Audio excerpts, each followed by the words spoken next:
बिस्मिल्लाहिर्रहमानिर्रहीम। अस्सलाम वालेकुम नाज़रीन, आप यूट्यूब चैनल देख रहे हैं, मैं इमरान ख़ान हूँ।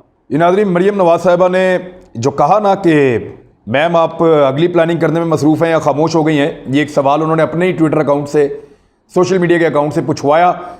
फिर इसका जवाब दिया मरीम नवाज़ ने कि अगली प्लानिंग, कि मैं अगली प्लानिंग में मसरूफ़ हूँ। अगली प्लानिंग क्या है, अब ज़रा देखें कि भारतीय मीडिया इसको रिपोर्ट कैसे कर रहा है।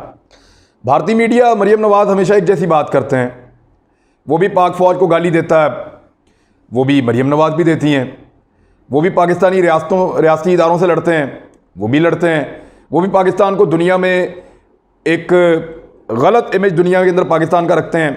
अब मरीम नवाज़ भी वही करती हैं। अब इसमें आप ये देखें कि इस वक्त जो खबरें जिस तरह से उन्होंने छापी हैं, टाइम्स नाउ न्यूज़, वो ये लिखते हैं कि Pakistan opposition accuses Imran Khan led government of rigging Pakistan occupied elections, Kashmir elections. यानी हर अखबार उनका ये लिख रहा है, इसी तरह से लिख रहा है कि वहां वायलेंस हुआ बहुत ज्यादा और अपोजिशन ने इमरान खान पे इल्जामात लगाए कि उन्होंने इलेक्शन चोरी कर लिया, धांधली कर लिया है और ये 2 नंबर तरीके से इलेक्शन हुए हैं। फिर नीचे जब वो डिटेल के अंदर जाते हैं तो वो इदारों के ऊपर इल्जाम लगाते हैं, वो अपोजिशन का मौक़िफ़ बयान करते हैं।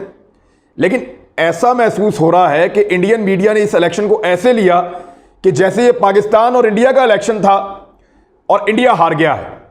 जैसे पाकिस्तान और इंडिया के मैच के अंदर वो सारे इंडिया को सपोर्ट कर रहे होते हैं, ऐसे ही वो सारे अपोजिशन को सपोर्ट कर रहे थे, खासतौर पे नवाज शरीफ को और मरीम नवाज को, जिन पे उन्होंने इन्वेस्टमेंट की हुई है। और वो अपने मुंह से उनके तज्जियाकार कहते हैं कि नवाज शरीफ हमारी बहुत बड़ी इन्वेस्टमेंट है पाकिस्तान में। तो इन लोगों की जुबान भारतीय मीडिया बोल रहा है। शहबाज शरीफ साहब, मैंने आपको बताया, खामोश हैं और उनके खामोश रहने की वजह भी यही है कि वो नहीं समझते कि इसमें रियासत को और रियासती इदारों को लपेटना चाहिए। और ये एक सीधा सीधा इलेक्शन था, सबको पूरा मौका मिला, सबने जाके वहां कंपेन की। लेकिन इंतहाई अनफॉर्चुनेट है जो इस वक्त हो रहा है। एक तो भारतीय मीडिया कर रहा है, फिर भारतीय सोशल मीडिया भी कर रहा है। और मरीम नवाज का सोशल मीडिया क्या कर रहा है, जरा ये देखें आप। मरीम नवाज इस अकाउंट को फॉलो करती हैं, ये एक बुशरा PMLN का अकाउंट है। वो क्लेम करता है कि आज़ाद कश्मीर इलेक्शन, शादरा नीलम वैली, पाकिस्तान फौज FC एहलकारों की फायरिंग से कश्मीरी नौजवान शहीद, 13 जख्मी होने के बाद फौजी एहलकारों के सामने खुद मुख्तारी के नारे, पूरी वादी में जगह जगह नारेबाजी शुरू और खुद मुख्तारी के नारे लग रहे हैं, एहतजाज हो रहा है। ये क्या हो रहा है? यानी 10-10, 20-20 की टोलियों में अभी अपने बंदे निकाल रहे हैं। जो लोग हारे हैं, जो एक करप्ट टोला मुसल्लत हुआ था आज़ाद कश्मीर के ऊपर, वो अपने बंदे निकाल रहे हैं छोटी छोटी टोलियों में और खुद मुख्तारी के नारे लगा रहे हैं कि पाकिस्तान के साथ नहीं रहना चाहते। यानी मैंने जो नारे सुने हैं उसके अंदर वो बोल रहे हैं कि आज़ाद कश्मीर खुद मुख्तार। तो वो तो चले रेफरेंडम हो जाएगा, पता चल जाएगा कि आज़ाद कश्मीर के लोग क्या चाहते हैं। लेकिन इस वक्त ये करना इंतहाई खतरनाक है। वहां पे इलेक्शन हुआ, इलेक्शन में तमाम पॉलिटिकल पार्टीज को मौका मिला, किसी कारकुन को गिरफ्तार नहीं किया गया, हुकूमत भी PMLN की थी और इलेक्शन के अंदर कोई धांधली का सबूत नहीं लाकर सामने रख सके, ना PMLN वाले ना पीपल्स पार्टी वाले। कोई तस्वीर, कोई फुटेज, कुछ ऐसा नहीं दिखा सके। फौज ने अपने आप को बहुत दूर रखा इलेक्शन से, गिनती सारी की सारी इनके सामने हुई। अब ये इलेक्शन हार गए हैं तो बजाय सबूत देने के अब ये रियासत के खिलाफ एक बयानिया लेकर चल पड़े। ये है वो घिनौना और गंदा खेल जो हमदुल्ला मुहिब और नवाज शरीफ के बीच में तय पाया था, जिसके बारे में हुकूमत वक्त ने खबरदार किया था कि ये इंडिया के साथ मिलकर प्लान करके एक गंदा खेल खेलेंगे। अब भारतीय मीडिया उसको पूरी दुनिया में उठा रहा। मैं कोई भी अखबार खोलूं, उनका कोई भी ट्विटर अकाउंट खोलूं, मिसाल के तौर पे जामिया नोबल को आप देखें तो वो भी ये कह रहे हैं कि जी वहां पे फ्रंटियर कोब्स के दरमियान, यानी जो फ्रंटियर FC के लोग हैं उनके दरमियान और कश्मीर की जो पुलिस है उनके दरमियान फायरिंग होना शुरू हो गई है। यानी उन्होंने तो ये भी रिपोर्ट कर दिया है। यानी वो फेसबुक के ऊपर, ट्विटर के ऊपर, हर जगह पे इस तरह का मवाद जो है उसको शाया कर रहे हैं, उसको पब्लिक कर रहे हैं। ये एक और अकाउंट है उनका, फ्रंटल फोर्स। वो अकाउंट भी ये कह रहा है कि fire clashes between Pakistan army and locals of Pakistan occupied Kashmir against rigging in election, कि धांधली के खिलाफ, जो इलेक्शन में धांधली हुई है उसके बाद पाक फौज और कश्मीरियों के दरमियान शदीद झड़पें हो रही हैं। हालांकि ग्राउंड पे ऐसा कुछ नहीं है, ये कुछ टोले हैं जिनके जरिए से कुछ नारेबाजी करवा के और उसको एक ऐसा तारसुर देने की कोशिश कर रहा है पीएमएलएन का मीडिया सेल और भारत के अंदर बैठे हुए पाकिस्तान मुखालिफ मीडिया सेल्स कि जैसे आज़ाद कश्मीर के अंदर एक जंग चल रही है और एक बड़ी खौफनाक सिचुएशन क्रिएट हो गई है। भारतीय मीडिया, भारतीय सोशल मीडिया और मरियम नवाज का मीडिया, मैं पीएमएलएन इसलिए नहीं कहूंगा कि नून लीग वाले तो बेशुमार हुब्बुल वतन लोग हैं, वो तो इस बात का बहुत ख्याल रखते हैं, लेकिन मरियम नवाज का सोशल मीडिया, जिसको मरियम नवाज बहुत गुस्से में कंट्रोल करती हैं, जिसको रियासत मुखालिफ बयानिए के लिए कंट्रोल करती हैं, और वहां से ये चीजें आ रही हैं। ये सारे अकाउंट मरियम नवाज के ज़रिए कंट्रोल हैं, बहुत सारों को वो फॉलो करती हैं और अब वो इससे ये साबित करना चाह रहे हैं कि जैसे कश्मीर के अंदर एक आग लग गई है, इस इलेक्शन के बाद बैनुल-अक़वामी सतह पर पाकिस्तान को गंदा करने की कोशिश करेंगे। और मकबूजा कश्मीर तो मुतनाज़ है पूरी दुनिया में, आज़ाद कश्मीर को भी मुतनाज़ बनाने की कोशिश करेंगे। और बदकिस्मती से हमारे अपने लोग हैं जो इस कार्रवाई में अपना हिस्सा डाल रहे हैं। वहाँ जाके कहती है मैं कश्मीर की बेटी हूँ, अच्छी बेटी हैं कि अपनी रियासत को अपने ही लोगों से लड़ाने के लिए, गंदा करने के लिए आलमी सतह पे सारा इमेज ख़राब कर रहे हैं। एक सीट के लिए, एक हुकूमत के लिए, एक इक़्तिदार के लिए, करप्शन के पैसे बचाने के लिए आप इस लेवल पे गिर सकते हैं, जा सकते हैं। Very unfortunate. अब आ जाए गिलगित बल्तिस्तान में हुकूमत की तश्कील के हवाले से। इमरान खान साहब ने शुक्रिया अदा किया है, लेकिन कुछ चीज़ें बड़ी अहम हैं, उनका ज़रा जायज़ा ले लें आप। एक तो फवाद चौधरी साहब ने यह कहा कि कश्मीर इलेक्शन में मरियम नवाज ने जो फ़ौज को निशाना बनाया है, कश्मीरियों ने उसका जवाब दिया है। ये जो नेगेटिव सियासत थी, बजाय ये बताने के कि आपने कश्मीर में लोगों को क्या क्या दिया, दूसरों को गाली गलोच करने, दूसरों के ऊपर अटैक करने का बदला कश्मीरियों ने लिया है। और उन्होंने इस बात को पसंद नहीं किया जिसकी वजह से मरियम नवाज साहिबा की पार्टी की ये दुर्गत बनी है। अब इस वक्त ट्विटर पे टॉप ट्रेंड जो चल रहा है, जब मैं ये वीडियो रिकॉर्ड कर रहा हूं, तो शुक्रिया मरियम नवाज, हा हा हा, इस तरह का एक टॉप ट्रेंड चल रहा है और इसके ऊपर लोग बेशुमार ट्वीट कर रहे हैं। सोशल मीडिया के ऊपर ये टॉप ट्रेंड है और मरियम नवाज का शुक्रिया इसलिए अदा कर रहे हैं कि उनकी काबिलियत की वजह से पाकिस्तान तहरीक इंसाफ जीत गई और पीएमएलएन जो है वो दोबारा नीचे चली गई।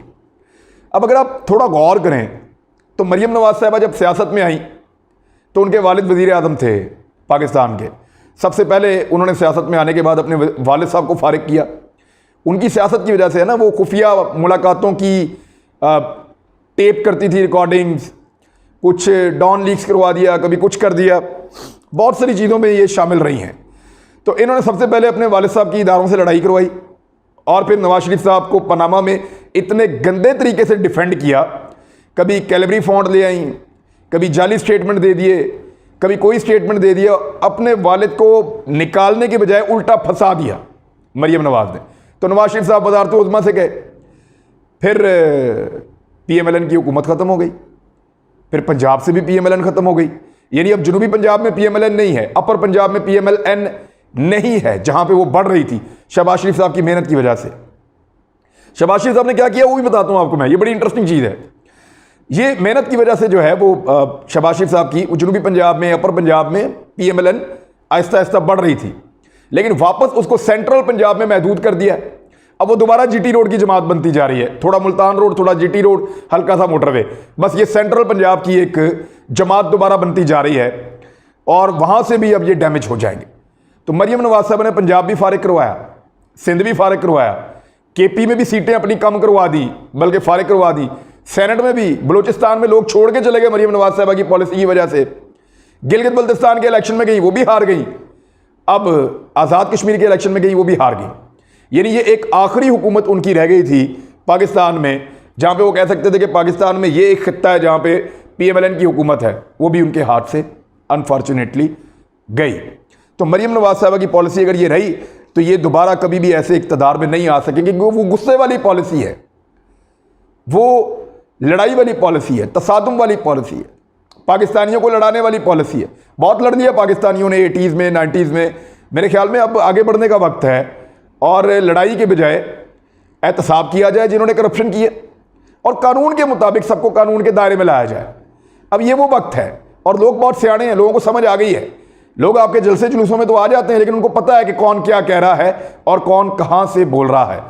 बहरहाल मरियम नवाज साहिबा का बहुत खौफनाक ट्रेंड बना है और शुक्रिया मरियम नवाज, हा हा हा।